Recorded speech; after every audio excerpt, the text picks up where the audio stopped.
Pada waktu itu, keadaan kesehatan saya semakin memburuk. Berbagai terapi alternatif sudah saya lakukan.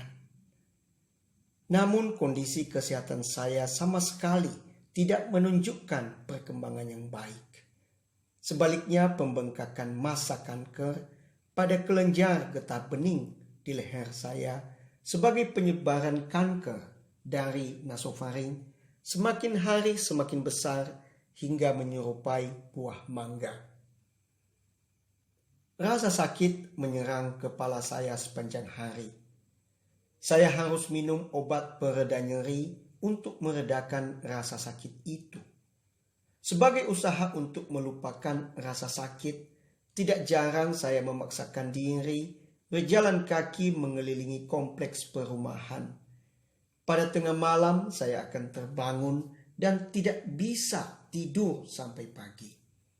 Dengan gelisah saya bolak-balik dari tempat tidur di lantai 2 dan sofa di lantai 1. Sambil menahan sakit, saya berdoa diiringi air mata. Sekali-sekali sambil meringis kesakitan, saya mengambil gitar dan bernyanyi memuji Tuhan dan berserah kepadanya. Pada saat itulah Bapak Pendeta Andi Halim menghibur saya. Beliau berkata, "Pak Wima, hidup ini bagaikan sekolah. Kita harus belajar untuk menghadapi ujian agar iman kita naik kelas dan semakin dewasa. Good luck." Saya kaget sekali. Dalam keadaan yang begitu menyiksa, justru beliau memberi saya ucapan selamat. "Terima kasih Pak Andi," jawab saya. Saya sangat senang mendengar ucapan selamat ini dari Pak Andi. Betul Pak, dari pengalaman ini kami melihat bahwa ketika menjalani hidup, sesungguhnya kita tidak terbebas dari ujian. Dulu ketika masih remaja, saya membayangkan masa depan saya akan lancar, kaya, nyaman dan menyenangkan. Saya sudah bersekolah di sekolah yang baik, kuliah di salah satu universitas terbaik di Indonesia, dan mendapat pekerjaan yang baik di perusahaan yang mapan. Tetapi akhirnya Tuhan menetapkan saya menerima ujian yang sangat sengit ini. Pasti Pak Wima, lanjut Pak Andi. Setiap anak-anak Tuhan pasti mengalami ujian sebagai bukti kasih Bapa kepada anak-anaknya. Oleh sebab itu, kita harus saling mendoakan. Sebagai orang percaya, kita beriman Tuhan tidak pernah meninggalkan kita sedetik pun juga.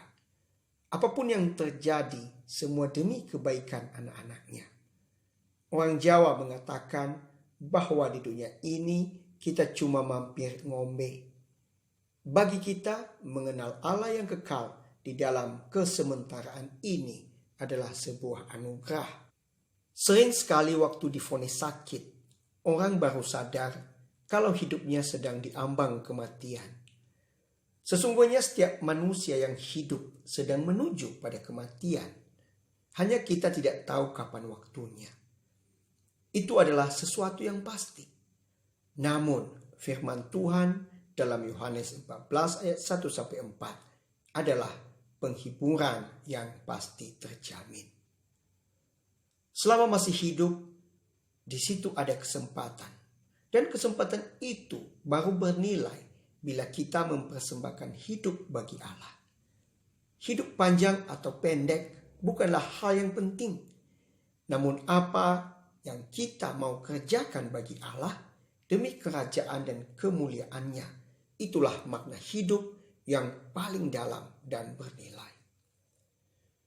Tuhan meneguhkan dan menguatkan Pak Wima dan setiap saudara seiman dalam berjuang menghadapi ujian dari Tuhan. Pak Andi, kata saya, terima kasih atas semua pesan yang sangat meneguhkan, menguatkan, dan menghalau kekhawatiran.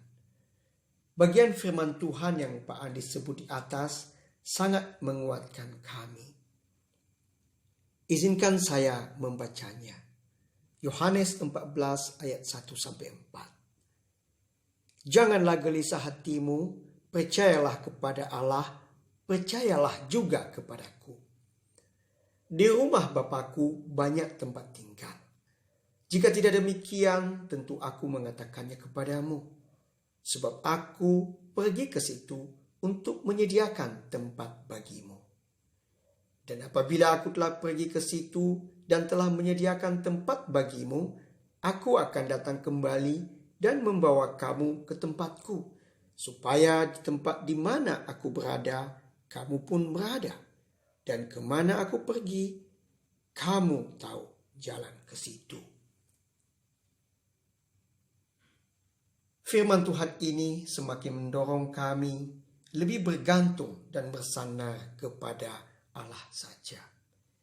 Janji Tuhan Yesus semakin mengukuhkan pengakuan kami bahwa Allah kita berkuasa dan berdaulat, dan barang siapa yang percaya kepadanya akan diberikan keselamatan kekal bersama Dia di surga.